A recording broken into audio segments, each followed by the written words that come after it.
Good morning to all my dear students. Last class we have started D and A block elements, जिसमें हमने introduction देख लिया था बेटा। इंट्रोडक्शन के नाम पे क्या था, सिर्फ और सिर्फ ये बताया था कि इनको ट्रांजिशन एलिमेंट्स किनको बोलते हैं। ठीक है, पीरियोडिक टेबल में इनकी पोजीशंस कहाँ होती है।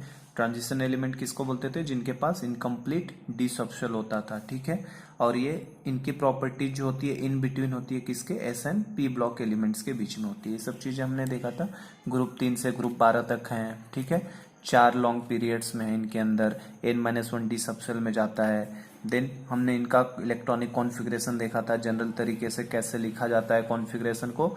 तो आपका आर्गन तक हमेशा बेटा सेम जाता है और बाद में आप 2 एस में डालते हो और फिर डी में 1 2 3 4 करके भरते जाते हैं इंक्रीज करते हुए। इसमें एक्सेप्शन के तौर पे क्रोमियम एंड कॉपर को ध्यान रखना है। ठीक है, ये हमने देख लिया था। पीरियोडिक टेबल में हमने पोजीशंस देख ली थी कि कहाँ पे रखे जाते हैं ये एलिमेंट्स। ठीक है, जिंक के बारे में बात करो तो जिंक को हम लोग ट्रांजिशन एलिमेंट में नहीं लेते। जिंक, कैडमियम और मर्क्यूरी को ट्रांजिशन एलिमेंट नहीं लिया जाता क्योंकि ये हमेशा कंप्लीटली फिल्ड डी ऑर्बिटल रखते हैं। तो ये इन्फॉर्मेशन ध्यान की थी। ठीक है, कॉपर को लेकिन ट्रांजिशन एलिमेंट की तरह ट्रीट करना है। 3D, 4D, 5D, 6D series के कॉन्फ़िगरेशन कुछ इस तरीके से लिखे जाते हैं। इसमें एक ध्यान रखने वाला था 3D 1 to 10, 1 to 10, 1 to 10, 1 to 10। 4S में हमेशा 2 जाएगा सब में। केवल एक इसमें ध्यान रखना था किसमें, 4D सीरीज में 5S 0 से 2 था। तो इसमें भी पैलेडियम को मैंने बताया था, ध्यान रखिएगा। तो ये सब हमने देख लिया था। आप एक बार पढ़ते रहो, है ना। इनऑर्गेनिक केमिस्ट्री ऐसा सब्जेक्ट है, उसको बार बार पढ़ो, चीजें याद होती जाएंगी। ठीक है, तो आप एक बार अगला लेक्चर सुनने से पहले एक बार फिर से पढ़ो इसको किताब से अपने। एक बार फिर से पढ़ोगे तो ज्यादा अच्छे से आइडिया लगेगा। हाफ फील्ड फुल्ली फील्ड होने की वजह से स्टेबिलिटी मिलती है, ये भी हमने समझ लिया था। देन ये सब हमने देखा था कॉन्फ़िगरेशन कैसे होता है, किस तरीके से होता है। ये मैंने कहा था आपको कॉन्फ़िगरेशन लिखने के लिए, तो आई होप कि आपने आउटर कॉन्फ़िगरेशन लिख लिए होंगे इनके। ठीक है, फिर ऑक्सीडेशन स्टेट के बारे में आइडिया हमने लिया था, किस तरीके से बढ़ता जाता है घटता जाता है। देन हमने ये समझा था ऑक्सीडेशन स्टेट के बारे में पूरा डिटेल में मैंने आपको बताया था कि क्या होता है, किस तरीके से। इनके इलेक्ट्रॉनिक कॉन्फ़िगरेशन लिखने के लिए बोला था। फिर हम लोगों ने फिजिकल प्रॉपर्टीज ट्रांजिशन सीरीज की देख ली थी कि फिजिकल प्रॉपर्टीज में हम लोगों ने क्या देखा था कि सब मेटल्स होते हैं। जिंक, कैडमियम और मर्क्यूरी को छोड़ दीजिए तो सभी हार्ड मेटल्स होते हैं। ठीक है आपका, लेकिन जिंक, कैडमियम और मर्क्यूरी जो होते हैं, बेसिकली जिंक, कैडमियम तो नहीं, Hg जरूर आपको लिक्विड फॉर्म में मिलता है क्योंकि उसको D10 कॉन्फ़िगरेशन होता है, जो आगे शायद होगा भी दिया हुआ, तो ध्यान रखने वाली चीजें। और ये बताया था एक्सपेरिमेंटली डेटा इस तरीके से दिखता है हमें। चलो, तो आज की क्लास में हम लोग आगे बढ़ते हैं बेटा, और हम लोग स्टार्ट करते हैं अपना trends in atomic properties of the first transition series. कि इनमें ट्रेंड्स क्या है, ट्रेंड्स को स्टार्ट करते हैं कि ट्रेंड्स कैसे देखना है। तो देखो, सब सिंपल सी चीजें हैं, जस्ट मैं पढ़ते जाऊंगा, आपको भी पढ़ना है, याद करना है। मैं बता रहा हूँ इनऑर्गेनिक पढ़ पढ़ के सुन सुन के याद करने वाली चीजें। जितनी बार पढ़ोगे उतना ध्यान में बैठेगा, दिमाग में आएगा क्या क्या चीजें होती हैं। तो देखो, सबसे पहला वेरिएशंस किसका देखना है, एटॉमिक एंड आयोनिक रेडियाई का। तो मैंने बोला ही था आपको कि एक बार पीरियोडिक प्रॉपर्टीज पढ़ लोगे तो आपको ये चैप्टर थोड़ा इजी लगेगा, क्योंकि ये सब चीजें पीरियोडिक से ही लिंक हैं जो हमने पढ़ रखा है। तो देखिए, एटॉमिक रेडियाई के बारे में क्या बोल रहा है। Atomic radii of any elements of the transition series decreases gradually from left to right. ये लाइन देखो, अंडरलाइन कर लो। जो एटॉमिक रेडियाई होता है elements of the elements of transition series के एलिमेंट का जो एटॉमिक रेडियाई होता है, decreases gradually from left to right. Left से राइट जाने पे क्या होता है, कंटिन्यूअसली डिक्रीज होता हुआ आता है। देखो, ये जो नीचे वाली डार्क वाली लाइन है ना बेटा, ये 3D सीरीज की स्कैंडियम टाइटेनियम, देखिए लगातार ऐसे डिक्रीज होता आ रहा है। यहाँ पे एक बस इंक्रीज आपको दिखाई देगा। देखो, निकिल से बड़ा कॉपर का रेडियस हो गया, कॉपर से बड़ा जिंक का हो गया। तो ये आई होप कि आपने पीरियोडिक में पढ़ा होगा, एक्सेप्शन है। देखो, यहाँ से गिरता हुआ आता है कंटिन्यूअस, यहाँ से थोड़ा सा बढ़ गया रेडियस। इसी तरीके से जो सेकंड वाली डैश डैश डैश वाली लाइन दिख रही है वो इट्रियम, जर्कोनियम, इस वाले ग्रुप के लिए आपके पास बुक होगा, उसमें क्लियरली मेंशन होगा, देख सकते हो कलरफुल। ठीक है, और लास्ट बात करो डैश डैश डैश वाला, तो लैंथनम, हाफनियम इनके लिए बना हुआ है। इवन मैं आपको टेक्स्ट बुक से दिखाऊं तो थोड़ा कलरफुल आपको दिखेगा तो और आइडिया लगेगा। देखो, ये जो है आपका, ये हमारे पास है इस तरीके का ग्राफ। नीचे वाली लाइन किसके लिए है, 3D सीरीज की। बीच वाली जो लाइन है ये आपकी किसकी बता रही है, इट्रियम, जर्कोनियम, मतलब 4D सीरीज। और सबसे ऊपर वाली लाइन किसको बता रही है, 5D सीरीज को। तो एटॉमिक और आयनिक रेडियाई के बारे में अब इस बुक पे तो मैं अंडरलाइन नहीं करूंगा, इसलिए मैं आपको जस्ट जो फिगर यहाँ से देखने में सही दिखे उसको यहाँ से देख लिया करेंगे टेक्स्ट बुक से। तो देखो ये क्या बता रहा है हमें कि एटॉमिक रेडियाई क्या होता है, ग्रेजुअली डिक्रीज होता जाता है। As we move across a transition series from left to right the nuclear charge increases. अब रीजन क्या है उसका, रीजन को समझो क्यों होता है। As we move across a transition series from left to right nuclear charge increases. Left to right जाने पे न्यूक्लियर चार्ज क्या होता है, बढ़ता जाएगा by 1 unit at a time. क्यों बेटा 1 यूनिट से क्यों बढ़ेगा, क्योंकि एक एक प्रोटॉन आपके किस में जा रहे होंगे, न्यूक्लियस में, और न्यूक्लियस में जाएगा तो चार्ज तो बढ़ेगा ही। The last filled electron enters in a penultimate cell. जो n-1d सेल होता है उसको क्या बोलते हैं, पेन अल्टीमेट सेल। जो आउटर मोस्ट सेल होता है उसको अल्टीमेट सेल बोलते हैं, उसके पीछे वाले को पेन अल्टीमेट सेल बोला जाता है, ठीक है। और इसके भी अंदर जो होगा n-2d2 में जो होगा उसको प्री पेन अल्टीमेट बोला जाता है, ठीक है। तो last filled electron enters in A penultimate shell. However d orbitals in an atom are less penetrating or more diffused and therefore d electrons offer smaller screening effect। ये समझ पा रहे हो क्या कहना चाहता है, हमने पढ़ा है बेटा, देखो यहाँ समझाऊं मैं थोड़ा सा। हमारा ये न्यूक्लियस है और ये ऑर्बिटल्स होते हैं आपके पास, बाहर की तरफ ऑर्बिट्स बने होते हैं। तो ये देखो ये बेटा हमारे पास न्यूक्लियस है, ठीक है। तो जैसे जैसे आप एटॉमिक नंबर बढ़ोगे, देखो first shell, second shell, third shell, fourth shell, तो हम कोई भी एलिमेंट ले लूं, मैं फेरस ले लेता हूं। फेरस का कितना होता है 26। 26 को कैसे भरूंगा मैं, 18 तक तो सेम जाएगा, 2 20 और 6 26। तो बेटा देखो लास्ट वाले सेल में तो 2 इलेक्ट्रॉन फिक्स हो गए ना आके, लास्ट वाले सेल में तो 2 इलेक्ट्रॉन फिक्स है, क्रोमियम कॉपर को छोड़ दो तो बाकी सबके लिए तो लास्ट सेल में 2 इलेक्ट्रॉन है। अब जो भी इलेक्ट्रॉन के नंबर बढ़ते जाएंगे वो किस में जाएंगे, 3D 1 से 10 किस में बढ़ता जाएगा, ये अंदर वाले सेल में ही तो बढ़ते जा रहे हैं। और अंदर वाले सेल में कौन से में जा रहा है, डी सब सेल में, डी सब सेल में। और डी सब सेल की अगर पता होगा तो पीरियोडिक प्रॉपर्टीज हमने पढ़ा है कि पुअर शील्डिंग होती है। डी सब सेल की शील्डिंग कैसी होती है, पुअर, क्योंकि हमें पता है कि जो शील्डिंग ऑर्डर होता है, शील्डिंग ऑर्डर मतलब बेटा स्क्रीनिंग इफेक्ट, कितनी जल्दी स्क्रीन करता है। तो स्क्रीनिंग इफेक्ट का जो ऑर्डर होता है, शील्डिंग पावर का जो ऑर्डर है, वो हमें पता है सबसे अच्छा शील्डिंग पावर एस का होता है, उससे कम पी, उससे कम डी और सबसे कम एफ का। तो शील्डिंग पावर के हिसाब से डी सबसेल की शील्डिंग क्या होती है, काफी पुअर होगी। और न्यूक्लियस के अंदर एक एक प्रोटॉन भी तो जाएगा, अगर आपका इलेक्ट्रॉन बढ़ता जा रहा है बाहर बेटा तो एक एक प्रोटॉन भी बढ़ेगा एटॉमिक नंबर बढ़ने से। तो प्रोटॉन बढ़ा मतलब न्यूक्लियर चार्ज बढ़ा, और न्यूक्लियर चार्ज बढ़ेगा तो ये आउटर मोस्ट सेल पे क्या करेगा, ज्यादा पावर के साथ अट्रैक्शन लगाएगा। और इफेक्टिव न्यूक्लियर चार्ज बढ़ जाने की वजह से ये क्या करेगा, आउटर मोस्ट सेल के इलेक्ट्रॉन को ज्यादा खींचेगा। और इस इलेक्ट्रॉन को ज्यादा खींचने की वजह से बेटा, इस इलेक्ट्रॉन को, आउटर मोस्ट सेल के इलेक्ट्रॉन को ज्यादा खींचने की वजह से ये साइज थोड़ी सी क्या हो जाती है, छोटी हो जाती है। साइज क्या हो जाती है, छोटी। या पढ़ा होगा पीरियोडिक प्रॉपर्टीज के अंदर, तो साइज इस तरीके से थोड़ी डिक्रीज होती चली जाती है due to the poor shielding of d subshell. तो ये वही बता रहा है चीज, ठीक है। इसी चीज को बोला है कि डी इलेक्ट्रॉन्स क्या होता है, ऑफर स्मॉलर स्क्रीनिंग इफेक्ट, बहुत कम स्क्रीनिंग देते हैं, इस वजह से क्या हो जाएगा, शील्डिंग हो जाती है ना, स्क्रीनिंग हो जाती है। This result is that effective nuclear charge also increases. उसकी वजह से क्या होगा, देखो this result effective nuclear charge, nucleus और ज्यादा इफेक्टिव तरीके से खींचता है। Effective nuclear charge increases as the atomic number increases, atomic number बढ़ेगा तो न्यूक्लियर चार्ज भी बढ़ेगा, ठीक है, along a transition series. Hence यही वजह है कि atomic radii decreases gradually across a transition series from left to right, ठीक है। आई होप कि क्लियर है ये। लेफ्ट टू राइट जब आप किसी भी सीरीज में मूव कर रहे हो, जैसे स्कैंडियम टाइटेनियम इनको ले लो, तो ये पूरा एक सीरीज है आपका जिंक तक। तो अगर इस सीरीज में आप मूव कर रहे हो, बेसिकली ये पीरियोडिक टेबल में तो लेफ्ट टू राइट में लिखा रहेगा ना, तो आप लेफ्ट टू राइट मूव करते हो तो साइज क्या होगा, कंटिन्यूअस डिक्रीज होगा because of the increase in, पूछ ले रीजन तो क्या बोलेंगे, because of the increase in effective nuclear charge, effective nuclear charge का बढ़ जाने की वजह से, and due to the poor shielding of या poor penetrating power of the D orbital. Clear है क्या। तो इस वजह से साइज जो होती है लेफ्ट टू राइट जाने पे क्या होती है, डिक्रीज होती जाती है। ये जो दिया है लास्ट वाला, तो अब इसमें क्या हो जाता है बेटा, इसमें ना कि अब इसमें इलेक्ट्रॉन के नंबर काफी ज्यादा हो जाते हैं। अब देखो, अब इसका चूंकि यहाँ पे देखो बुक में क्या लिखा है आपके, the explanation for the minor variation, explanation for the minor variation in atomic radii within a particular transition series out of the scope of this textbook।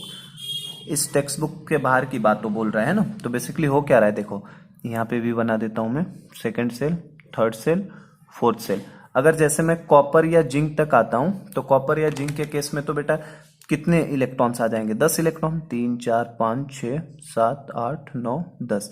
और आउटर मोस्ट शेल में कितने आएंगे, कॉपर रहेगा तो एक, कॉपर के case में तो एक रहेगा, लेकिन जिंक रहेगा तो कितने आएंगे, 2 आएंगे, इस तरीके से। तो अब बेटा अब न्यूक्लियस का जो स्क्रीनिंग है, भले ही देखो अंदर अब क्या हो गया, इलेक्ट्रॉन के नंबर्स काफी ज्यादा हो गए, अब इतने ज्यादा इलेक्ट्रॉन्स हो गए ना कि ये रिपल्सन काफी ज्यादा देने लगते हैं। आउटर मोस्ट शेल को अब रिपल्सन ज्यादा होता है, और रिपल्सन ज्यादा होने की वजह से कॉपर और जिंक का रेडियस देखो अभी तक तो डिक्रीज होता आ रहा है अप टू 8 निकिल तक। निकिल तक जाओगे तो निकिल तक क्या होता है 3d8।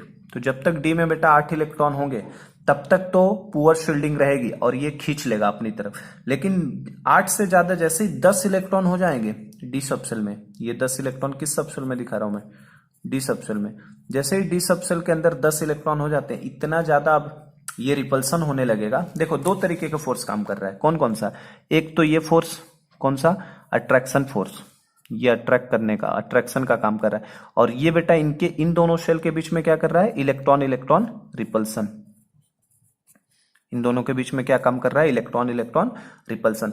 तो कॉपर और जिंक के केस में क्या हो जाता है बेटा, जो इलेक्ट्रॉन इलेक्ट्रॉन का रिपल्सन है it is dominate over effective nuclear charge, समझे क्या। तो अगर इलेक्ट्रॉन इलेक्ट्रॉन का रिपल्सन इस इफेक्टिव न्यूक्लियर चार्ज के ऊपर डोमिनेट कर जाएगा तो साइज क्या हो जाएगी, ऑटोमेटिक बढ़ जाएगी। इसी वजह से देखो कॉपर और जिंक की साइज ऑटोमेटिक बढ़ जाती है, लेकिन निकिल तक आपका कंटिन्यूअस डिक्रीज होता जाता है, क्योंकि अप टू निकिल क्या रहेगा, इफेक्टिव न्यूक्लियर चार्ज ज्यादा रहेगा और इलेक्ट्रॉन इलेक्ट्रॉन रिपल्सन कम रहेगा, समझे क्या। अप टू निकिल तक बात करूं मैं, अप टू निकिल, तो निकिल तक क्या रहेगा, इफेक्टिव न्यूक्लियर चार्ज ज्यादा रहेगा और इलेक्ट्रॉन इलेक्ट्रॉन रिपल्सन कम रहेगा। क्लियर हो गया होगा, आई होप पीरियोडिक में भी पढ़ाया गया होगा, मैंने भी एक बार फिर से समझा दिया, इवन 10-15 मिनट लेके आपको, ताकि आइडिया लग जाए कि हो क्या रहा है। ठीक है, चलो आगे देखो। Ionic radii of transition element show the same trend as the atomic radii. तो आयनिक रेडियाई और एटॉमिक रेडियाई का ट्रेंड बेटा सेम ही मान लिया जाता है, same trend as atomic radii. अब ये टेबल दिया 8.5, अब टेबल में जाओगे अगर तो देखो यहाँ एलिमेंट दिया है, यहाँ उसके एटॉमिक नंबर, यहाँ उनकी डेंसिटी दी है, तो डेंसिटी तो देखो लगातार बढ़ती जा रही है, डेंसिटी क्या होती है, लगातार बढ़ती चली जाती है। एटॉमिक रेडियस या आयनिक रेडियस दोनों एक ही साथ दिया उसने बेटा, ये मेटल मतलब ये न्यूट्रल स्टेट में है, ये देखो उसके ऊपर +2 मतलब 2 इलेक्ट्रॉन निकालने के बाद, यहाँ पे M+3 मतलब 3 इलेक्ट्रॉन निकालने के बाद, और यहाँ पे उनकी आयोनाइजेशन एंथैल्पी दी है। तो एक टेबल वगैरह कुछ याद नहीं करना है, बस आइडिया क्या रखना है कि लेफ्ट टू राइट जाने पे क्या होता है, एटॉमिक रेडियस डिक्रीज होता है, लास्ट में केवल कॉपर और जिंक के लिए इंक्रीज हो जाता है। तो ट्रेंड बस इसका ध्यान रखना बेटा, इस तरीके से डिक्रीज होता होता आएगा और लास्ट में 2 एलिमेंट्स के लिए थोड़ा सा बढ़ जाएगा। यहाँ तक निकिल तक डिक्रीज हुआ, कॉपर है और ये जिंक है। और 45D में भी सेम उसी तरीके का ट्रेंड दिखता है, और 45D के अप्रोक्सीमेट देखो साइज क्या है, सेम, क्योंकि दोनों लाइन एक दूसरे के क्या है, अप्रोक्सीमेट ओवरलैप करती हैं। तो इसका रीजन क्या होता है बेटा, एफ ब्लॉक कॉन्ट्रैक्शन, ये भी पढ़ा होगा आपने, एफ कॉन्ट्रैक्शन है ना, लेंथेनॉइड कॉन्ट्रैक्शन। तो लेंथेनॉइड कॉन्ट्रैक्शन की वजह से इनका ऑलमोस्ट साइज क्या होता है, सेम, जो आगे हम लोग एक एफ ब्लॉक एलिमेंट में पढ़ने भी वाले हैं। क्लियर है ये चीज, चलो। The elements of first transition series show variable oxidation state. The trends in ionic radii thus can be studied with elements having same oxidation state और considering various oxidation state of the same element। तो कहना चाहता है कि जो element of first transition series है show variable oxidation state, वो तो हमने देख लिया था, +2 +3 अलग अलग दिखाते हैं सब। Trends in ionic radii can be studied with, दो तरीके से कर सकते हैं, elements having same oxidation state, या तो आप सेम ऑक्सीडेशन स्टेट में सबके कंसीडर करो आयनिक रेडियाई एटॉमिक रेडियाई को, या दूसरा तरीका considering various oxidation state of the same element, एक ही एलिमेंट का अलग। जैसे देखो क्रोमियम का न्यूट्रल स्टेट में 129 और M+2 में 82 और M+3 में 62। तो बेटा मुझे पता है अगर क्रोमियम में से 2 इलेक्ट्रॉन निकाला तो 82 है, और क्रोमियम पे और पॉजिटिव चार्ज बढ़ाने का मतलब क्या, आप इलेक्ट्रॉन निकालो, इलेक्ट्रॉन निकालोगे तो इफेक्टिव न्यूक्लियर चार्ज बढ़ेगा तो और तेजी से खींचेगा। मतलब किसी सेम मेटल को आप किस तरीके से स्टडी कर सकते हो, या तो आप अलग अलग ऑक्सीडेशन स्टेट में देखो हर मेटल का, या किसी एक पर्टिकुलर मेटल का 2 डिफरेंट ऑक्सीडेशन स्टेट में कंपेयर करो, ये वो कहना चाहता है। तो कोई यूजलेस है, बस ऐसे ही बताने के लिए, ठीक है। For the same oxidation state, अब यहां देखो अगर सेम ऑक्सीडेशन स्टेट को मैं कंसीडर करता हूं, सेम मतलब हर एलिमेंट का मैंने +2 को कंसीडर करना शुरू किया या +3 को देखना शुरू किया, for the same oxidation state with an increase of the nuclear charge a gradual decrease in ionic radii was observed। तो बस ये ध्यान रखना, अगर ऑक्सीडेशन स्टेट सेम है तो increase of nuclear charge A gradual decrease in ionic radii was observed. ठीक है, एक ग्रेजुअल डिक्रीज हमें दिखाई देता है, इवन ग्रेजुअल नहीं है फिर भी मैं कह रहा हूं जो लिखा है यही बात आपको माननी है। आप देख सकते हो 79 से 82 बढ़ गया है, फिर से देखो बेटा कांस्टेंट, फिर आपका घट गया, फिर घट गया, फिर घट गया, फिर बढ़ गया। तो कोई ग्रेजुअल नहीं होता, लेकिन उसने जो लिखा हमको ये ध्यान रखना है बस। ठीक है, ग्रेजुअल डिक्रीज हम लोग मान के चलेंगे। सेम ऑक्सीडेशन स्टेट में increase of nuclear charge with an increase of nuclear charge there is a gradual decrease in ionic radii was observed। ठीक है, the trend is pronounced for the divalent ions of the first transition series chromium to copper। वो ये दिखा रहा है, देखो chromium to copper को ये बताना चाहता है बस। डाइवेलेंट मतलब दो पॉजिटिव चार्ज में। आगे देखो क्या दिया है इसके अंदर, आगे दे रहा है सेकंड जो दे रहा है। अब सेकंड देखो, अब सेकंड चेंज करेगा, अब क्या करेगा, सेम मेटल के सेम एलिमेंट का अलग अलग ऑक्सीडेशन में देखेगा। सेकंड है oxidation state of the same element shows difference of 1 unit such as this and so on. अब एक ही एलिमेंट कोई क्रोमियम उठाए तो क्रोमियम को +2 में भी देखूंगा, +3 में भी देखूंगा। तो बोल रहा है विथ हाइयर ऑक्सीडेशन स्टेट। बताओ बेटा, हाइयर ऑक्सीडेशन स्टेट होगा तो साइज छोटी होगी कि बड़ी? तो बेटा हाइयर ऑक्सीडेशन स्टेट होने का मतलब क्या करेगा, न्यूक्लियस और तेजी से पुल करेगा, और न्यूक्लियस अगर तेजी से पुल करेगा तो बेटा क्या होगा उस समय, न्यूक्लियस अगर ज्यादा तेजी से पुल करेगा तो उस केस में हमारा साइज और छोटा हो जाएगा। तो विथ हाइयर ऑक्सीडेशन स्टेट, ये ध्यान रखना है, with higher oxidation state effective nuclear charge also increases. Effective nuclear charge also increases, effective nuclear charge बढ़ जाएगा and hence decrease of ionic radii can be observed from M+2 to M+3। जो table में मैंने एक आपको compare करके दिखाया। तो अगर ऑक्सीडेशन स्टेट बढ़ेगा तो साइज क्या होगी, और छोटी होती जाएगी। Ionic radii of transition elements are smaller than ionic radii of representative elements of the same period. तो ये भी ध्यान रखना, जो ट्रांजिशन एलिमेंट्स की आयनिक रेडियाई होती है स्मॉलर देन किसकी होती है, रिप्रेजेंटेटिव एलिमेंट्स। रिप्रेजेंटेटिव मतलब P block, P block elements. P block elements को बेटा हम लोग क्या बोलते हैं, रिप्रेजेंटेटिव एलिमेंट्स। ठीक है, तो इनकी रेडियस क्या होती है, छोटी, क्योंकि हमें पता है लेफ्ट टू राइट जाने पे साइज छोटी होती जाती है। तो ये भी ध्यान रखना है एक चीज। चलो, तो ये हमारी पहली प्रॉपर्टी थी क्या बेटा, आयनिक रेडियाई। सेकंड देखो, आयोनाइजेशन एंथैल्पी। अब थोड़ा फास्ट करेंगे है ना, एक मैंने काफी डिटेल में बता दिया। प्रॉपर्टीज बस पढ़ना है क्योंकि दिमाग में ही रखना है, इनमें ज्यादा कुछ समझाने वाली चीजें नहीं है, याद ही रखते हुए चलना है। देखो सेकंड क्या है, आयोनाइजेशन एंथैल्पी। तो आयोनाइजेशन एंथैल्पी सबसे पहले होती क्या है, सबसे लूजली बॉन्डेड इलेक्ट्रॉन को आउटरमोस्ट सेल से बाहर निकालने में जो एनर्जी लगती है उसी को बोलते हैं आयोनाइजेशन एंथैल्पी। तो देखिए क्या दिया इसमें, the ionization enthalpy of transition elements are intermediate between those of s and p block element. क्यों, क्योंकि ये एस और पी के बीच में रहता है, तो इनका जो आयोनाइजेशन एंथैल्पी है ये इंटरमीडिएट है किसके, between S block and p block element के बीच में रहता है। ठीक है, आयोनाइजेशन एंथैल्पी। आगे देखो, this suggest that transition elements are less electropositive than elements of group 1 and 2। क्यों, ये ध्यान रखिए, ट्रांजिशन एलिमेंट्स जो हैं लेस इलेक्ट्रोपॉजिटिव होते हैं किससे, ग्रुप 1 एंड ग्रुप 2 से। क्यों बेटा, ग्रुप 1 और ग्रुप 2 में जो है एकदम एक्टिव मेटल्स है ना, तुरंत इलेक्ट्रॉन निकालते हैं, लेकिन ट्रांजिशन मेटल्स जो होते हैं वो जनरली इलेक्ट्रॉन को उतना आसानी से लूज नहीं करते हैं। तो ट्रांजिशन मेटल्स लेस इलेक्ट्रोपॉजिटिव मतलब क्या, जो जितनी जल्दी इलेक्ट्रॉन निकाले। तो ग्रुप 1 और ग्रुप 2 वाले जल्दी से इलेक्ट्रॉन निकालते हैं, डी ब्लॉक वाले जल्दी से नहीं निकालते हैं, और इनका इंटरमीडिएट रहेगा। ठीक है, आयोनाइजेशन एंथैल्पी। आगे देखो, depending on the condition they form आयनिक और कोवेलेंट बॉन्ड। बिल्कुल सही बात है, ये आयनिक भी बना सकते हैं और कोवेलेंट बॉन्ड भी बना सकते हैं। कौन से, transition element. Generally in lower oxidation state, ये सब इंफॉर्मेशन है, सब इंफॉर्मेशन आपको ध्यान रखना है बेटा। इन लोअर ऑक्सीडेशन स्टेट क्या होता है, देखो lower oxidation state these elements form ionic compound. Lower oxidation state में क्या बनाते हैं ये लोग, आयोनिक कंपाउंड्स को बनाते हैं, ध्यान रखना। और हाइयर ऑक्सीडेशन स्टेट में क्या बनाते हैं, कोवेलेंट कंपाउंड्स को। ऐसा क्यों, ऐसा क्यों, अगर पूछ ले ये कि ऐसा क्यों, लोअर ऑक्सीडेशन स्टेट में बेटा वो कौन सा कंपाउंड बनाते हैं, आयोनिक, और हाइयर ऑक्सीडेशन स्टेट में वो कैसा, कोवेलेंट। तो आपको फजांस रूल पढ़ा था हमने, अगर याद हो थोड़ा सा, फजांस रूल तो क्या पढ़ा था, अगर हायर ऑक्सीडेशन स्टेट है, हायर ऑक्सीडेशन स्टेट का मतलब साइज उतना ही छोटा होना, केटाइन का जितना ऑक्सीडेशन नंबर ज्यादा होगा सब तो इलेक्ट्रोपॉजिटिव बनाएगा, तो जितना ज्यादा चार्ज होता है बेटा उतनी साइज छोटी होगी, और साइज छोटी होगी तो इलेक्ट्रॉन एनायन को उतनी तेजी से पुल करेगा, और तेजी से खींचेगा तो उसके इलेक्ट्रॉन क्लाउड को डिफॉर्म करेगा, तो कैसा कैरेक्टर आएगा, कोवेलेंट।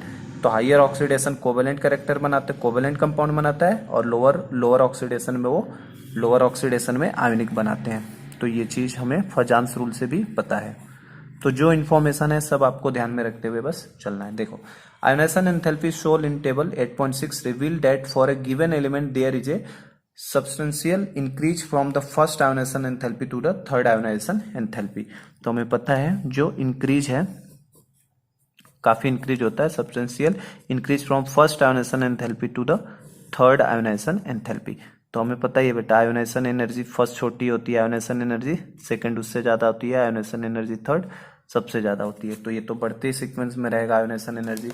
तो ये हमें टेबल 8.6, ये देखिए ये आपका टेबल 8.6 है, ionization enthalpies of first transition series element. देखो बेटा एलिमेंट ये सब है जिंक तक। आयोनाइजेशन एनर्जी की बात करो, I1 I12 IE3 first second third. तो फर्स्ट से देखो थर्ड की तो काफी ज्यादा अमाउंट है, देखो सबके अंदर आयोनाइजेशन एनर्जी की। फर्स्ट जो है आपके 1000 से छोटे हैं, 1000 से कम वैल्यू है, और थर्ड वाली की तो देखो 2000 से ज्यादा, इवन इनके तो 3000 से भी ज्यादा है, दिख रहा है आपको। तो फर्स्ट से ज्यादा थर्ड की बहुत ज्यादा हो जाती है आयोनाइजेशन एनर्जी, और वो हमें पता ही है कि आयोनाइजेशन एनर्जी इंक्रीज होती जाती है, ठीक है।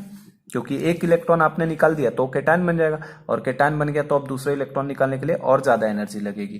तो ये सब चीजें आपको पीरियोडिक से ही लिंक है, चीजें वहां अच्छे से बताई जाती हैं, उन्हें बस यहाँ पे पढ़ते हुए समझते हुए चलना है। As we move across the transition series slight variation is observed in successive enthalpies of this.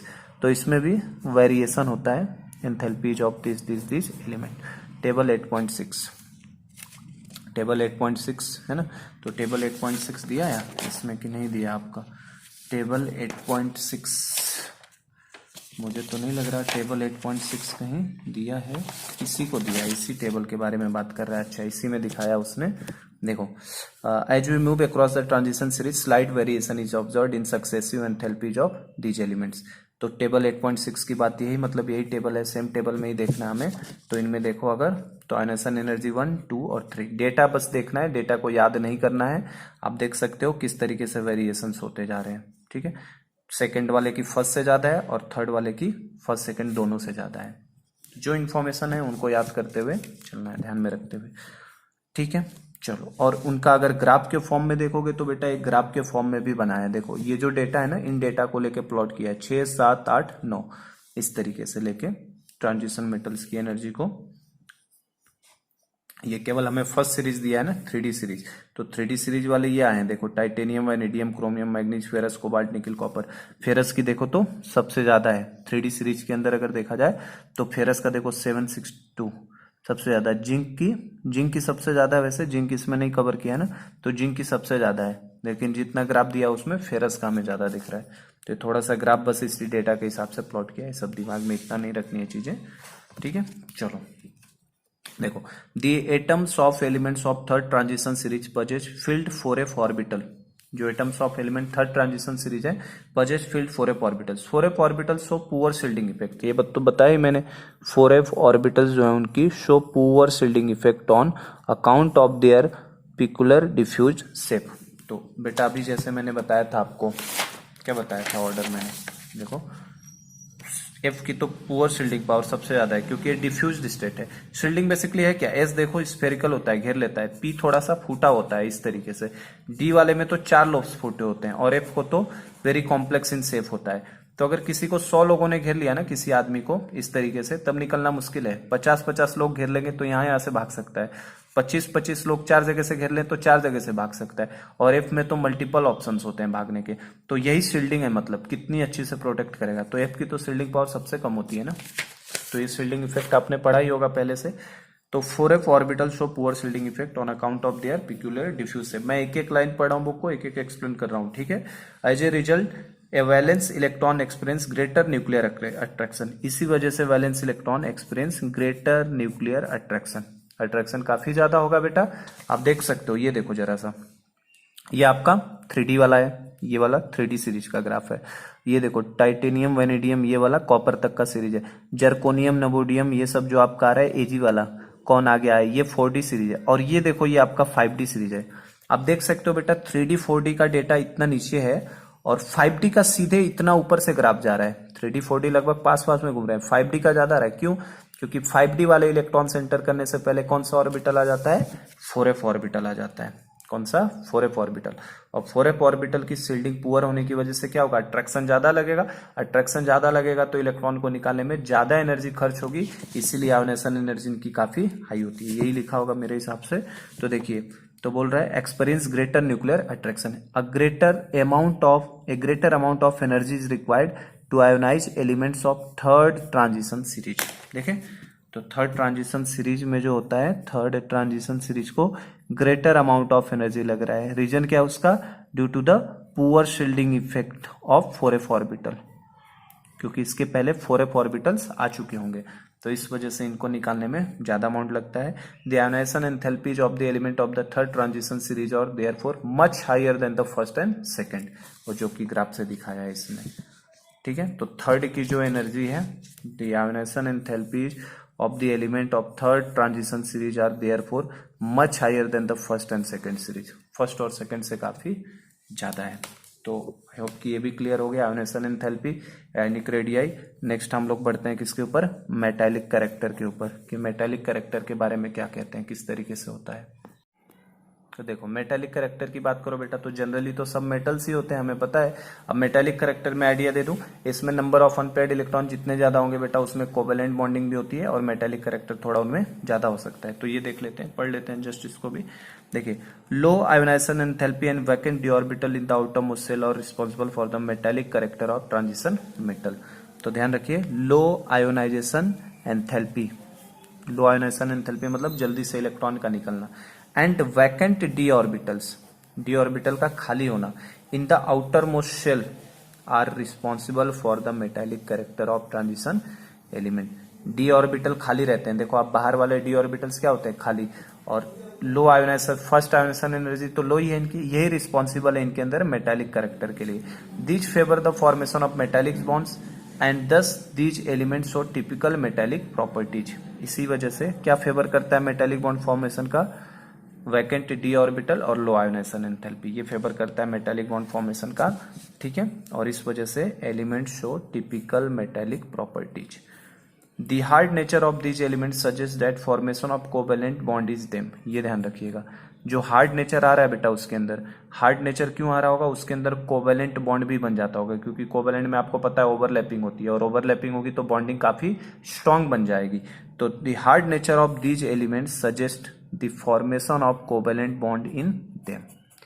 तो पूछे कभी कि हार्ड नेचर क्यों होते हैं इनके, तो क्योंकि इनके अंदर फॉर्मेशन ऑफ कोवेलेंट बॉन्ड भी हो जाता है। अब आपके दिमाग में ये सवाल आ रहा होगा कि सर कोवेलेंट बॉन्ड कैसे इसमें, तो बेटा कोवेलेंट बॉन्ड इसमें बनता है क्योंकि जो अनपेयर्ड इलेक्ट्रॉन रहेंगे ना डी ऑर्बिटल के, कुछ अनपेयर्ड इलेक्ट्रॉन, वो दूसरे, जैसे फेरस का एक मेटल ले लिया मैंने, तो फेरस का 26 होता है, तो कैसे रखता हूं 18, 2 20 और 6 26, तो डी में 6 इलेक्ट्रॉन्स भरोगे अगर इस तरीके से 1 2 3 4 5 6, तो क्या ये 4 अनपेयर्ड बचे हैं बेटा। और फेरस है तो फेरस का एक एटम तो होगा नहीं, फेरस के बहुत सारे एटम होंगे, अगले एटम के भी इस तरीके से इलेक्ट्रॉन्स रहेंगे 1 2 3 4 5 6, तो ये भी 4, तो क्या ये 4 अनपेयर्ड इलेक्ट्रॉन्स आपस में बॉन्ड बना के कौन सा बॉन्ड बना सकता है, कोवेलेंट बॉन्ड, इलेक्ट्रॉन शेयरिंग हो सकती है ना, पार्शियल बॉन्डिंग। तो हार्ड नेचर इसी फॉर्मेशन ऑफ कोवेलेंट बॉन्ड की वजह से आता है इसमें। ठीक है, this is possible due to the presence of unpaired electron, देखो बता दिया रीजन जो मैंने अभी समझाया आपको, this is possible due to presence of unpaired n-2 electrons in these elements. इन एलिमेंट्स में n-1 डी इलेक्ट्रॉन्स में अगर अनपेयर्ड इलेक्ट्रॉन मौजूद हैं तो ये आपस में क्या कर सकते हैं, कोवेलेंट बॉन्ड का फॉर्मेशन कर सकते हैं। क्लियर है ये चीज, और इसी वजह से हार्ड नेचर आता है। Nearly all transition metal have simple, अब ये देखो ये थोड़ा सा इंफॉर्मेशन है, हम लोग पढ़े हैं सॉलिड स्टेट के अंदर हर मेटल्स का कुछ ना कुछ शेप होता है, हम लोगों ने थोड़ा बहुत तो पढ़ा था, हर मेटल का कुछ ना कुछ शेप होता है। तो जो नियरली ऑल ट्रांजिशन मेटल्स हैं have simple hexagonal packing, SCP, ये हम लोग अभी पढ़ेंगे, हेक्सागोनल शायद मैंने नहीं पढ़ा था, हेक्सागोनल हम लोग पढ़ने वाले थे। तो इनका या तो हेक्सागोनल क्लोज पैकिंग होता है या क्यूबिक क्लोज पैक्ड होते हैं सीसीपी, जिसको एफसीसी भी बोला जाता था, और body centred BCC lattices, which are characteristics of true metals. You have learned more about this in chapter 1। Chapter 1 मतलब किसमें? Solid state. तो थोड़ा बहुत तो हमने पढ़ा ही था सॉलिड स्टेट में। तो हर मेटल, हर ट्रांजिशन मेटल का कोई ना कोई पर्टिकुलर शेप है, या तो हेक्सागोनल क्लोज पैक्ड है, या तो क्यूबिकल क्लोज पैक्ड है, या तो बीसीसी है, बॉडी सेंटर्ड क्यूबिक है बेटा, या तो वो आपका सिंपल क्यूबिक। सिंपल तो कम मिलते हैं हमें जनरली, एससीपी, सीसीपी मतलब एफसीसी होता है जो पढ़ेंगे हम लोग, और बीसीसी तो हम पता ही है, बॉडी सेंटर्ड क्यूबिक। इस तरीके का जो एक ट्रू मेटल्स की पहचान होती है ये होते हैं। तो मेटेलिक कैरेक्टर के बारे में हो गया। रिमेंबर क्या दिया है ये याद रखने वाली चीज, hardness, high melting point and metallic properties of the transition element indicate that metal atoms are held strongly by metallic bond with covalent character. ये बहुत वेरी वेरी इंपॉर्टेंट, ये लाइन ध्यान में रखिएगा कि जो मेटालिक बॉन्ड तो है उनके अंदर बेटा, मेटल्स हैं तो मेटालिक बॉन्ड तो उनके अंदर होता ही है, साथ ही साथ विथ कोवैलेंट कैरेक्टर होता है। और कोवैलेंट कैरेक्टर क्यों समझा दिया मैंने, due to the unpaired electron मौजूद रहेगा। तो अनपेयर्ड इलेक्ट्रॉन अगर मौजूद रहेगा तो इनमें क्या हो सकता है? शेयरिंग हो जाएगा, और शेयरिंग होगी तो जरूर इनमें के अंदर कोवैलेंट बॉन्ड का फॉर्मेशन हो जाएगा। तो ये हार्डनेस वाला ध्यान रखिए, hardness, melting point, metallic properties transition element की होती है किसकी वजह से? मेटेलिक बॉन्ड और विथ कोवैलेंट कैरेक्टर। तो आई होप कि ये क्लियर हो गया। थर्ड पॉइंट हमने मेटेलिक कैरेक्टर का जो समझा है, ठीक है। तो हम लोगों ने एक तो एटॉमिक रेडियस समझ लिया अभी, दूसरा हम लोगों ने बेटा काफी डिटेल में मैं सब समझा रहा हूँ, आयोनाइजेशन एंथैल्पी समझ लिया, ताकि एक एक लाइन क्लियर हो जाए बुक की, कहीं कोई दिक्कत ना हो। और याद तो रखना ही पड़ेगा, इन्फॉर्मेशन है, पढ़ो याद रखते हुए चलो, ध्यान में रखते हुए। मेटेलिक कैरेक्टर बता दिया मैंने, इसमें थोड़ा सा और दिया, इसको भी पढ़ ही लेते हैं। In all transition metal, in all the transition series the melting point steadily increases up to D5 configuration. देखो मेल्टिंग पॉइंट बेटा D5 तक बढ़ता जाता है। In all transition series the melting points steadily increases up to D5 configuration. Chromium, molybdenum and tungsten so highest melting point in their respective series, ये ध्यान रखिएगा। Chromium, molybdenum and tungsten ये जो है सो highest melting points in their respective series. ऐसा क्यों? इसका कोई पूछ ले कि रीजन एक्सप्लेन करिए कि ऐसा क्यों होता है सर, कि क्रोमियम अपने सीरीज में, क्रोमियम मतलब बेटा 3D में, क्रोमियम किस में? 3D में सबसे ज्यादा दिखाता है, मोलिब्डेनम 4D में, और टंगस्टन आपका 5D में। क्या कोड था? क्रोमाटन, बताया था मैंने, क्रोमाटन के कोड से 3D में इसका सबसे हाईएस्ट है, 4D में इसका सबसे हाईएस्ट है, 5D में इसका सबसे हाईएस्ट मेल्टिंग पॉइंट है। रीजन क्या है? देखो क्रोमियम का कॉन्फ़िगरेशन अगर लिखते हैं हम लोग तो किस तरीके से लिखते हैं? 18, 1 19 और 5 24 लिखते हैं बेटा। तो इसके अंदर आप देखो अगर ध्यान से, तो इसके डी के अंदर बेटा, डी में 1 2 3 4 5 और एस में 1, इसके अंदर पांचों अनपेयर्ड इलेक्ट्रॉन है ना। इसी तरीके से इसमें भी पांचों है, इसमें भी पांचों, तो बेटा पांचों अनपेयर्ड इलेक्ट्रॉन है। अब 5 से ज्यादा तो हो ही नहीं सकता ना डी के अंदर, और इवन इसका एस भी अनपेयर्ड है। तो अगला जो क्रोमियम का एटम आएगा उसके 5 से क्या करेगा? तुरंत बॉन्डिंग बनाएगा, कोवैलेंट, ये भी कोवैलेंट बनाएगा। तो सबसे ज्यादा कोवैलेंट कैरेक्टर किन में आएगा? किस में बॉन्डिंग होगी अच्छी? क्रोमियम, मोलिब्डेनम एंड टंगस्टन में। तो सबसे ज्यादा अगर इनमें कोवैलेंट बॉन्डिंग मिलेगा तो इसीलिए इनका मेल्टिंग पॉइंट भी क्या होगा? सबसे हाईएस्ट होगा। तो साथ ही साथ मैं रीजन भी एक्सप्लेन करते हुए जा रहा हूं, आप समझते हुए चलिए चीजों को, ठीक है। तो in all transition series the melting point steadily increases from D5 configuration up to D5। देखो कहां तक इंक्रीज हो रहा है? Up to D5। पहले मान लो D1 आएगा, D1 से ज्यादा, D2 में D2 से ज्यादा, D3 में D3 से ज्यादा, D4 में, और D4 से ज्यादा D5। ये मेल्टिंग पॉइंट के ऑर्डर होंगे, MP का ऑर्डर इस तरीके से। ऐसे क्यों? क्योंकि इसमें एक ही अनपेयर्ड है, इसमें 2 बार बनने का चांस है, इसमें 3 है, इसमें 4 अनपेयर्ड है, इसमें 5 है। तो 5 तक बढ़ेगा और बाद में फिर से क्या होगा? डिक्रीज होगा। जब पेयरिंग होनी शुरू हो जाएगी ना, फेरस से पेयरिंग आ जाती है, तो फेरस से बेटा फिर से डिक्रीज हो जाएगा, ठीक है। तो ध्यान रखिएगा। Mn and Tc display anomalous values of melting point.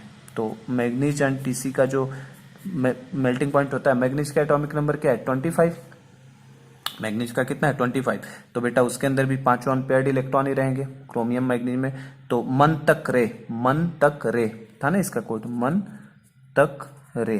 तो ये देखो एक ही सीरीज में। तो मैग्नीशियम और टेक्नीशियम इनके भी मेल्टिंग पॉइंट काफी ज्यादा होती हैं। Display anomalous values of melting point. ठीक है, मतलब क्रोमियम से थोड़ा सा कम ही रहेगा क्योंकि क्रोमियम में एक एक्स्ट्रा एस भी मिल जाता है ना, लेकिन इनकी भी काफी ज्यादा होती है।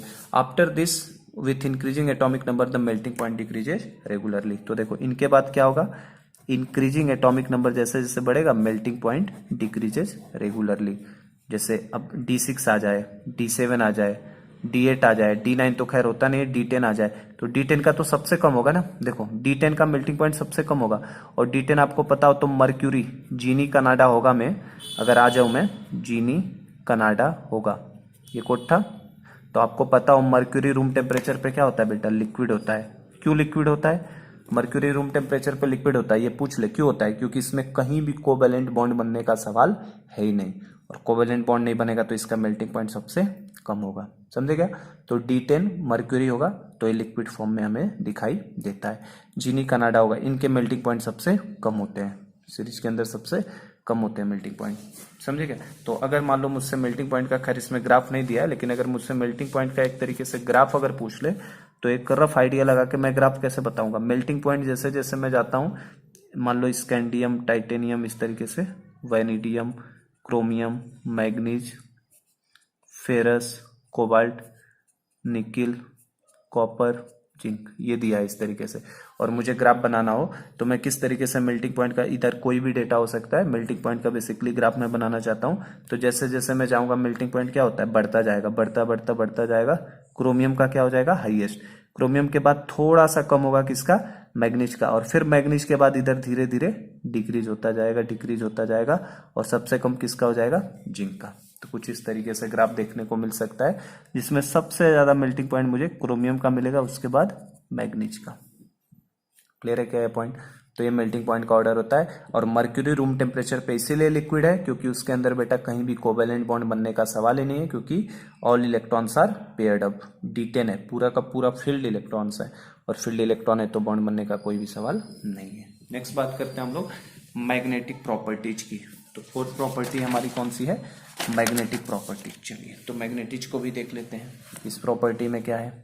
नेक्स्ट प्रॉपर्टी है मैग्नेटिक प्रॉपर्टीज। तो ये हमने पढ़ा हुआ है थोड़ा बहुत, वही सब चीजें हैं, और थोड़ा ये आपका फिजिक्स से भी लिंक है ना, तो थोड़ा फिजिक्स से भी आइडिया होना चाहिए चीजों का। देखिए, can you recall what happens when magnetic field is applied to a substance.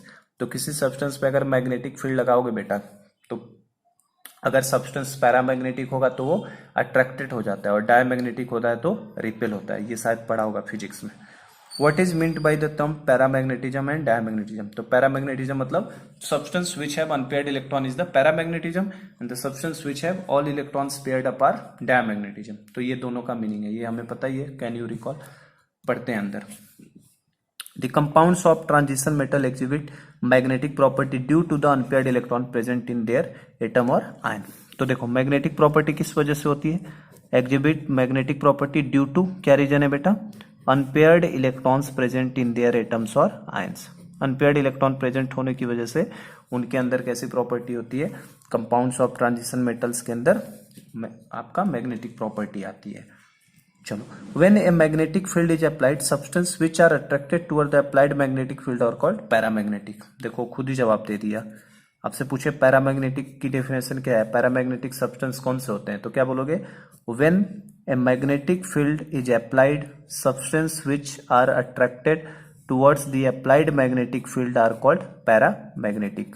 While, जो रिपेल कर जाते हैं, the ones which are repelled are called diamagnetic. तो बेटा अगर अट्रैक्ट हो रहा है, अट्रैक्ट होगा, अगर मैग्नेटिक फील्ड से अट्रैक्ट होगा तो then substance will be paramagnetic, and if substance is repelled then it will be diamagnetic. ठीक है, अगर सब्सटेंस आपका अट्रैक्ट हो रहा है तो पैरामैग्नेटिक है, और अगर आपका वो सब्सटेंस रिपेल हो रहा है तो वो डायामैग्नेटिक है। क्लियर है क्या। रिपेल होगा तो डायामैग्नेटिक वाले सब्सटेंस रिपल्सन फील करते हैं, और अट्रैक्शन कौन फील करता है, पैरामैग्नेटिक सब्सटेंस। तो ये हमें पता होना चाहिए, ये पता भी होता है पहले से। Some substance are attracted very strongly and these are called ferromagnetism. तो ये भी ध्यान रखना, जो बहुत ही स्ट्रांगली अट्रैक्ट होते हैं बेटा तुरंत, उनको फेरोमैग्नेटिक सब्सटेंस बोलते हैं। फेरोमैग्नेटिक सब्सटेंस कौन से सब्सटेंस होते हैं, substances which are attracted very strongly, जो वेरी स्ट्रांगली अट्रैक्ट हो जाएंगे उनको हम लोग फेरोमैग्नेटिक सब्सटेंस भी बोलते हैं। रिमेंबर देखिए क्या दिया है इसने, paramagnetism and ferromagnetism arises due to presence of unpaired electron in a species. पता ही हमें पैरामैग्नेटिज्म या फेरोमैग्नेटिज्म जो अराइज होता है किसकी वजह से, due to presence of unpaired electron in a species. उनके अंदर अनपेयर्ड इलेक्ट्रॉन रहेगा तभी ये अराइज होगा। When all electron spins are paired the compound becomes diamagnetic. ये भी पता है, ये तो मैंने आपको अभी कॉम्प्लेक्स कंपाउंड में भी पढ़ाया था ना। अगर अनपेयर्ड इलेक्ट्रॉन रहेगा तो पैरामैग्नेटिक और सारे इलेक्ट्रॉन पेयर्ड अप हो जाएंगे तो वो डायमैग्नेटिक कहलाता है। वीवीटी में हम लोग निकालते थे ना कौन पैरा होगा कौन डाया होगा, अगर पूछ ले तो इस तरीके से। तो अगर पैरा और फेरोमैग्नेटिज्म अनपेयर्ड इलेक्ट्रॉन की वजह से राइज होता है, अगर सारे इलेक्ट्रॉन आपके पेयर्ड हैं तो कंपाउंड कैसा हो जाएगा, डायमैग्नेटिक हो जाएगा। चलो, among transition metal ferrous cobalt nickel are ferromagnetic. अब ये सब याद रखने वाला है बेटा, पॉइंट है ना। अब इसके लिए कोई तरीका नहीं कि सर यही कैसे, अब ये याद रखना पड़ेगा आपको कि जितने भी ट्रांजिशन मेटल्स हैं उनके अंदर among transition metal ferrous cobalt and nickel ये जो होते हैं ये फेरोमैग्नेटिक हैं। ये क्वेश्चंस डायरेक्ट आते हैं, which of the following is ferromagnetic. तो फेरस कोबाल्ट निकिल में से तीनों फेरोमैग्नेटिक होते हैं। When magnetic field applied externally all the unpaired electron in these metals and there compounds align in the direction of applied magnetic field. तो ये सब physics में शायद पढ़ा होगा आपने। अगर मैग्नेटिक फील्ड अप्लाई कर दोगे बेटा तो इनके अंदर जो अनपेयर्ड इलेक्ट्रॉन है ना उनका डायरेक्शन उधर ही हो जाता है जिधर से आप मैग्नेटिक फील्ड को अप्लाई करते हो। तो वही लिखा है, when magnetic field is applied externally all the unpaired electrons in these metals and their compounds align in the direction of applied magnetic field। तो आपसे भी पूछ सकता है कि अगर हमने मैग्नेटिक फील्ड को अप्लाई किया और सारे अनपेयर्ड इलेक्ट्रॉन की डायरेक्शन मैग्नेटिक फील्ड में हो गई, देन वो किस टाइप का सब्सटेंस होगा। तो आंसर क्या होगा, फेरोमैग्नेटिक। वो क्या हो जाएगा, ferromagnetic. Due to this magnetic susceptibility is enhance, मतलब उसमें मैग्नेटिक कैरेक्टर आने लगता है बेटा आपका, ठीक है। These metals can be magnetized, that they acquire permanent magnetic moment। तो देखो, these metal can acquire magnetized, that is they acquire permanent magnetic moment। तो अगर फेरस कोबाल्ट निकिल जो है फेरोमैग्नेटिक सब्सटेंस है, इनके अंदर अगर बेटा हमने इलेक्ट्रिक बोल रहा हूँ मैग्नेटिक फील्ड को अप्लाई कर दिया तो इनके इलेक्ट्रॉन की डायरेक्शन उधर ही हो जाएगी अनपेयर्ड की। जिधर से आप जिस डायरेक्शन में मैग्नेटिक फील्ड को अप्लाई करोगे उसी डायरेक्शन में इलेक्ट्रॉन भी अलाइन हो जाएंगे। और आपने अगर बहुत देर तक वो मैग्नेटिक फील्ड लगा के रखोगे तो इसके अंदर बेटा परमानेंट मैग्नेट भी डेवलप हो जाता है। तो परमानेंट मैग्नेटिक मोमेंट डेवलप हो जाएगा, मतलब ये मैग्नेट की तरह काम करने लगेगा। आप देखोगे कभी कभी कोई आयरन है, आयरन को ज्यादा दिनों तक अगर मैग्नेट से चिपका के रख दो तो देखो तो खुद मैग्नेट की तरह बिहेव करने लगता है। अब देखना, किसी आयरन को किसी मैग्नेट के साथ आप चिपका के रखो बहुत दिनों तक अगर, तो उसके अंदर खुद मैग्नेटिक प्रॉपर्टी आ जाती है। रीजन क्या है, जब ये मैग्नेटिक फील्ड से जुड़ेगा तो इसके अंदर जो अनपेयर्ड इलेक्ट्रॉन है, फेरस के अंदर होता है ना अनपेयर्ड इलेक्ट्रॉन, कितना है 3d6 होता है, तो बेटा 4 अनपेयर्ड है। तो इसके अंदर जो अनपेयर्ड इलेक्ट्रॉन है ना उनका डायरेक्शन उसी मैग्नेटिक फील्ड में अलाइन हो जाता है और बहुत दिनों तक अगर वो अलाइन रहेगा तो उसके अंदर वो परमानेंट मैग्नेट डेवलप कर देता है, ठीक है। तो ये इन्फॉर्मेशन थोड़ा ध्यान रखिएगा कि उसके अंदर परमानेंट मैग्नेट आ सकता है। नेक्स्ट देखो, पिक द पैरामैग्नेटिक स्पीसीज, कि इनमें कौन से पैरामैग्नेटिक हैं ये छाटिए। इनमें से क्या निकाल सकते हैं हम लोग पैरामैग्नेटिक, इनमें से किस तरीके से निकालोगे। Cu के ऊपर +1 का चार्ज दिया है तो बेटा Cu का एटॉमिक नंबर 29 होता है। 29 का मतलब 18, 1 19 और 10 29। तो बेटा एक निकालना है तो एक निकालते ही क्या बन जाएगा, 3d10 बन जाएगा। और 3d10 में चूंकि कोई अनपेयर्ड इलेक्ट्रॉन नहीं है तो क्या है, पैरामैग्नेटिक होगा, नहीं। कैसा हो जाएगा, ये डायमैग्नेटिक हो जाएगा। ये कैसा हो गया, डायमैग्नेटिक, समझे क्या।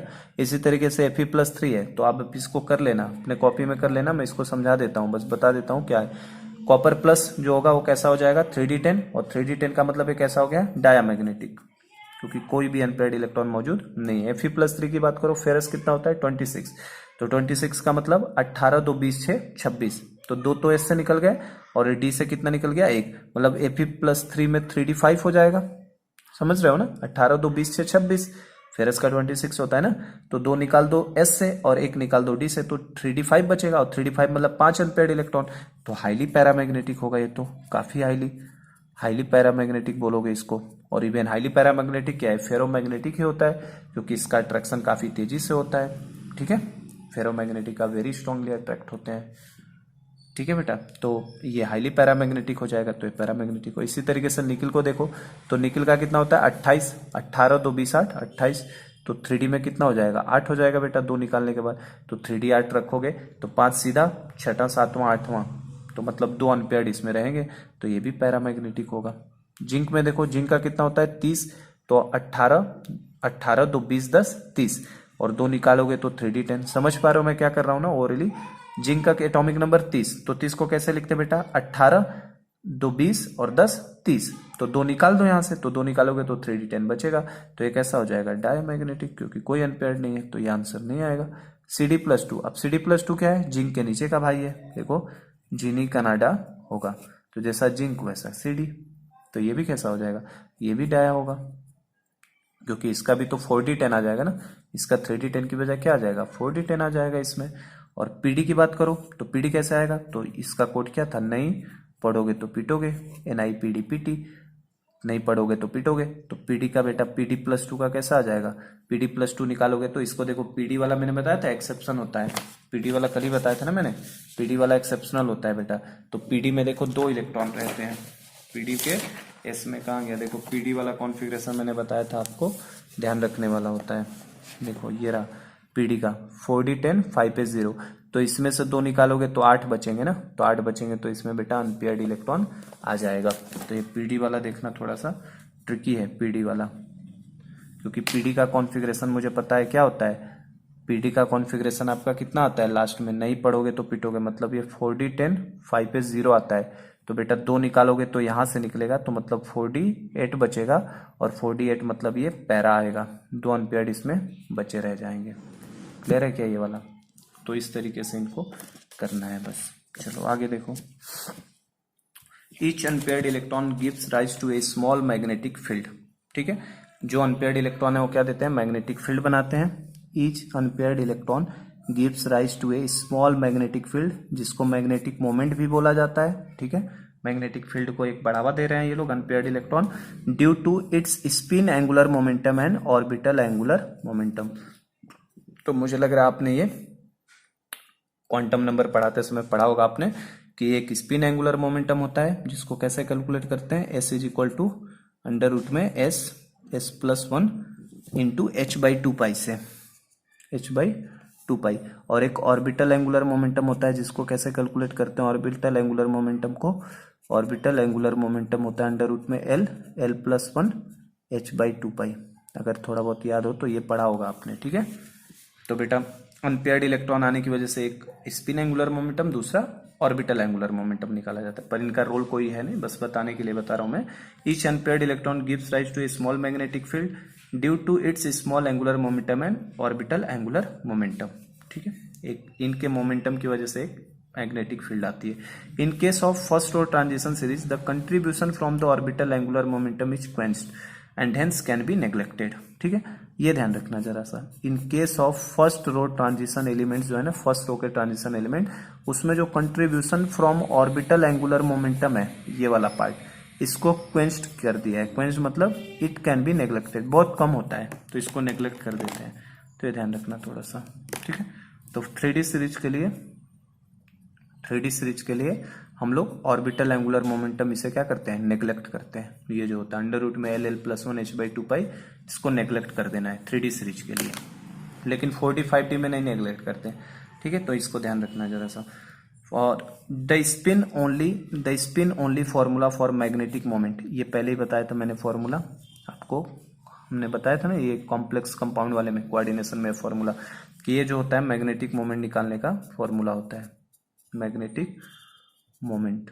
तो मैग्नेटिक मोमेंट निकालने के लिए कौन सा फॉर्मूला लगाना है, mu is equal to under root में n+2 bm, जहां पे n क्या बताता है, number of unpaired electron, where n number of unpaired electrons, n किसको बताता है बेटा, नंबर ऑफ अनपेयर्ड इलेक्ट्रॉन्स को, और म्यू जो है ये क्या बताता है, मैग्नेटिक मोमेंट को।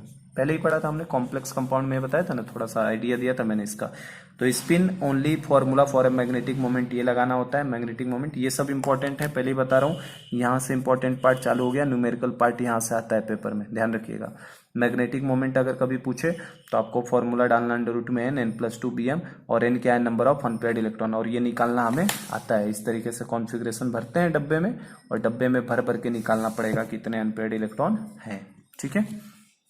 और B किसको बताता है, Bm का मतलब होता है बोहर मैग्नेट्रॉन, ये यूनिट होती है इसकी, ठीक है, एक्सप्रेस किया जाता है, expressed in Bohr magneton. A single unpaired electron has magnetic moment 1.73। अगर एक सिंगल अनपेयर्ड इलेक्ट्रॉन ले आओगे तो उसका मैग्नेटिक मोमेंट कितना आ जाएगा 1.73। कैसे, अंडर रूट में 1 इंटू 1+2। ठीक है, तो अनपेयर्ड इलेक्ट्रॉन 1 तो मतलब कितना आगे बेटा ये अंडर रूट में 3, और अंडर रूट में 3 मतलब कितना 1.732। अंडर रूट में 3 की वैल्यू 1.732 होती है ना। तो एक अनपेयर्ड इलेक्ट्रॉन अगर रहेगा तो मैग्नेटिक मोमेंट 1.73 आएगा। दो अनपेयर्ड इलेक्ट्रॉन होंगे ना तो 2 पॉइंट समथिंग, 3 अनपेयर्ड रहेंगे तो 3 पॉइंट समथिंग, 4 रहता है तो 4 पॉइंट समथिंग, 5 रहेगा तो 5 पॉइंट समथिंग। क्योंकि देखो ना 5 लोगे तो 5 + 5 2 कितना 7, 7 का 5 गुना कितना 35। तो अंडर रूट में 35 36 से तो छोटा ही आएगा ना बेटा, मतलब 6 से तो छोटा ही आएगा, मतलब 5 पॉइंट समथिंग आएगा, तो 5 अनपेयर्ड है। तो जो इंटीजर वाला पार्ट दिखता है ना आगे का, वही बता देता है कि नंबर ऑफ अनपेयर्ड इलेक्ट्रॉन भी कितने। अगर ये 3 पॉइंट समथिंग होता ना तो 3 अनपेयर्ड इलेक्ट्रॉन होते हैं। ठीक है, तो आगे देखो, from the magnetic moment measurement of the metal complexes of first row transition element the number of unpaired electron can be calculated with use of spin only formula. तो ये तो वही बात हो गई। वो क्या कह रहा है कि मैग्नेटिक मोमेंट के डेटा से, from the magnetic moment measurements, आपको मैग्नेटिक मोमेंट अगर मैं दे दूं जो मैंने अभी बताया, 2 पॉइंट कुछ दे दूंगा तो अनपेयर्ड इलेक्ट्रॉन 2, 3 पॉइंट दूंगा तो 3, वही कह रहा है इनके मेजर से किसी भी मेटल कॉम्प्लेक्स का फर्स्ट रो ट्रांजिशन एलिमेंट में number of unpaired electron can be calculated with the use of spin only formula. इस फॉर्मूले को यूज करते हुए आप नंबर ऑफ अनपेयर्ड इलेक्ट्रॉन को पता कर सकते हैं। Each magnetic moment is directly related to the number of unpaired electron, value of mu will be very directly with the number of unpaired electron. मतलब म्यू जो है वो डायरेक्टली प्रोपोर्शनल किसके बेटा, नंबर ऑफ अनपेयर्ड इलेक्ट्रॉन के। जितने ज्यादा number of unpaired electron होंगे इसके अंदर, देखो म्यू की वैल्यू उतनी ही ज्यादा होगी। तो एक ही बात को घुमा फिरा के लिखा है, magnetic moment is directly related to number of unpaired electrons. जितने ज्यादा नंबर ऑफ अनपेयर्ड इलेक्ट्रॉन्स, उसका मैग्नेटिक मोमेंट उतना ही ज्यादा। तो value of mu will be very directly with number of unpaired electrons. Clear है क्या ये चीज। फिर उसके बाद क्या दे रहा है आपको, ट्राई दिस है ना, इसको देख लेते हैं। ट्राई दिस, पहले इसको खत्म कर लेते हैं, अभी ये पार्ट तो हो जाए कम से कम। ट्राई दिस, तो ये क्या दे रहा है, what will be the magnetic moment of transition metal having 3 unpaired electron. तो बेटा अभी मैंने बताया जिसके 3 अनपेयर्ड इलेक्ट्रॉन होंगे उसका mu equal to 3 point something bm होगा। अब वो कितना होगा ये निकाल भी सकते हो, कैसे, अंडर रूट में 3, 3 + 2 फॉर्मूले में डाल दिया ना, अनपेयर्ड इलेक्ट्रॉन की जगह 3 और 3 + 2 तो कितना हो गया अंडर रूट में 15। और मैंने बताया अंडर रूट में 15 मतलब बेटा तो 4 से तो कम ही आएगा, क्योंकि अंडर रूट में 4 कितना 16 रहता है तो कितना होता है 4, तो ये 3 पॉइंट समथिंग आएगा। तो इसका मतलब what will be the magnetic moment of transition metal having 3 equal to this, गलत, लेस देन दिस गलत, और मोर देन दिस सही है, सी वाला हो जाएगा। अब √15 की वैल्यू निकाल लेना, जो भी आ रहा होगा बेटा आंसर हो जाएगा 3 पॉइंट समथिंग। क्लियर है क्या। इस तरीके से क्वेश्चंस आएंगे, कर सकते हो आप। इवन मैं मैग्नेटिक मोमेंट अगर दे देता 3 पॉइंट समथिंग और पूछता नंबर ऑफ अनपेयर्ड इलेक्ट्रॉन बताओ, तो कितने हो जाते, 3 हो जाते। अगर 4 पॉइंट समथिंग देता तो नंबर ऑफ अनपेयर्ड इलेक्ट्रॉन 4 हो जाता। Magnetic moment are determined experimentally in solution or in solid state where the central metal atom is hydrated or bounded to ligands. अब वो कह रहा है कि मैग्नेटिक मोमेंट जो निकाला जाता है आर डिटरमाइंड एक्सपेरिमेंटली डिटरमाइन करते हैं इन solution or in solid state. या तो आप सॉल्यूशन में उसको डिटरमाइन करते हो या सॉलिड स्टेट में, where central metal is hydrated और बाउंड टू लिगेंड्स। मतलब वही ये कहना चाहता है, जैसे CONH3 6 है और पूरे कॉम्प्लेक्स पे +3 का चार्ज है, तो बेटा ये क्या है, लिगेंड के साथ जुड़ा हुआ है। मैं चाहूं तो इसको वाटर के साथ भी जोड़ सकता हूँ, FeH2O 6 पूरे के ऊपर +2 का चार्ज।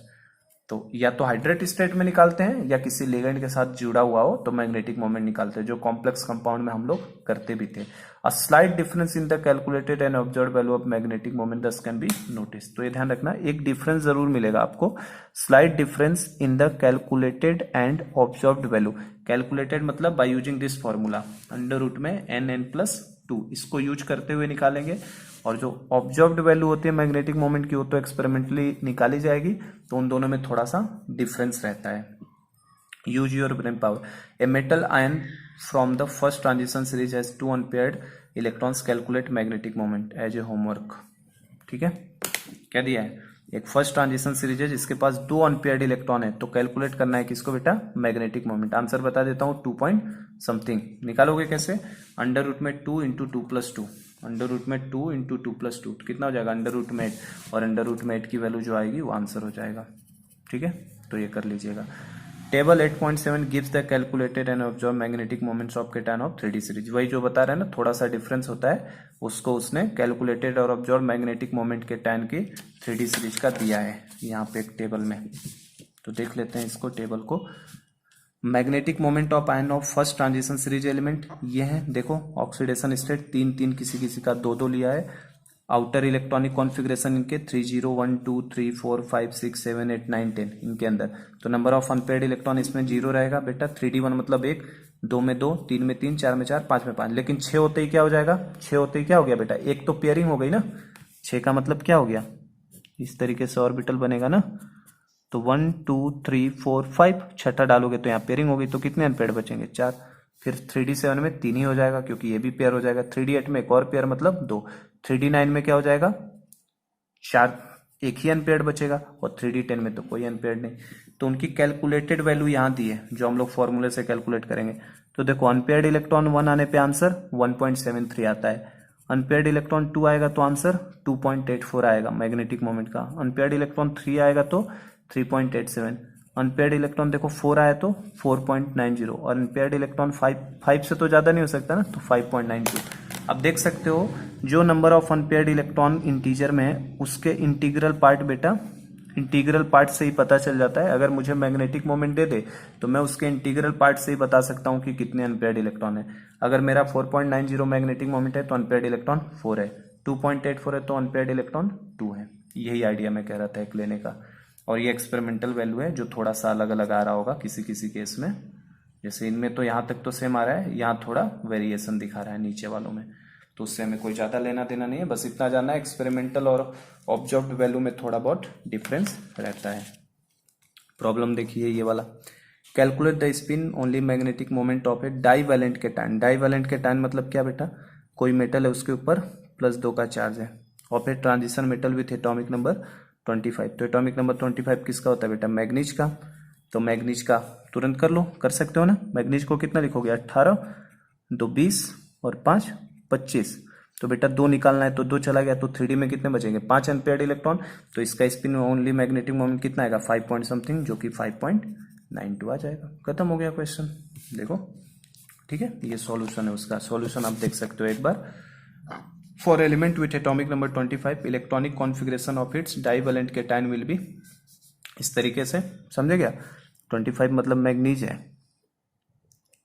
तो मैग्नीज का होता है बेटा 18, 2 20 और 5 25। और जैसे ही मैग्नीज +2 में जाएगा तो ये दोनों इलेक्ट्रॉन हट जाएंगे, मतलब 3D में कितना बचेगा, 5। तो इस तरीके से दिखा दिया, 18, 2 निकाल दिया, 5। तो नंबर ऑफ अनपेयर्ड इलेक्ट्रॉन 5, तो आंसर कितना 5.92। ठीक है, try this as a homework, ये आपका होमवर्क है। Calculate the spin only magnetic moment of a divalent cation of element having atomic number 27। Cobalt का होता है ना 27, तो कोबाल्ट से 2 निकल जाएगा तो क्या होगा, किस तरीके से, एज ए होमवर्क है। कर लेंगे, तुरंत कर सकते हो ना, कर ही देते हैं हम लोग। 27 होने का मतलब कितना हो गया बेटा, 18, 2 20 और 7 27। तो 2 निकाल दो, तो डी में कितना, 7। अब डी में 7 होने का मतलब क्या बेटा, डी में 7 कैसे भरे जाएंगे, 1 2 3 4 5 6 7। तो कितने अनपेयर्ड बचेंगे, 3। तो नंबर ऑफ अनपेयर्ड इलेक्ट्रॉन इसमें 3 बचेगा, तो आंसर कितना आएगा, 3.87 आ जाएगा। क्लियर है क्या, कर सकते हैं। और बस ये पैरा पढ़ लेते हैं, कलर वाला कल की क्लास में देखेंगे। In second and third transition series orbital angular momentum is significant. देखो फर्स्ट में हमने नेग्लेक्ट किया था, लेकिन second and third transition series में ऑर्बिटल एंगुलर मोमेंट जो है वो सिग्निफिकेंट होता है बेटा, ध्यान रखना। सेकेंड एंड थर्ड में, फर्स्ट में केवल हमने नेग्लेक्ट किया था, सेकेंड और थर्ड में वो सिग्निफिकेंट होता है। Therefore the simple spin only formula is not useful. तो जो सिंपल ओनली फॉर्मूला है ये यूजफुल नहीं है जो हम लोग लगा रहे हैं। And more complicated equation have to be employed to determine magnetic moments. The magnetic moment further are found to be temperature dependent. तो ये भी ध्यान रखना, जो magnetic moment होता है ये found to be temperature dependent, ये temperature से depend करता है। तो आपका magnetic moment are found to be temperature dependent। चलो, तो हमने बेटा आज ये कर लिए, चार चीजें देख ली। एक तो हमने साइज के बारे में देख लिया, एटॉमिक रेडियाई। दूसरा हमने आयोनाइजेशन एंथैल्पी देख लिया। तीसरा हमने मेटालिक प्रॉपर्टीज को देख लिया, मेटालिक कैरेक्टर। और चौथा हमने मैग्नेटिक मोमेंट को भी डिटेल में काफी पढ़ लिया है। लगाए जाते हैं किस तरीके से आप ओरली डायरेक्ट आंसर्स को कर सकते हो। ठीक है, कलर वाला जो चीज है, कलर हम लोग कल की क्लास में देखेंगे। तो कल की क्लास में कलर और जो भी इसके अंदर एलॉय फॉर्मेशन, इंटरस्टिशियल कंपाउंड, वो सब कल कवर करेंगे हम लोग। ठीक है, तो आज के लेक्चर को चलिए हम लोग यहीं स्टॉप करते हैं बेटा। Thank you so much.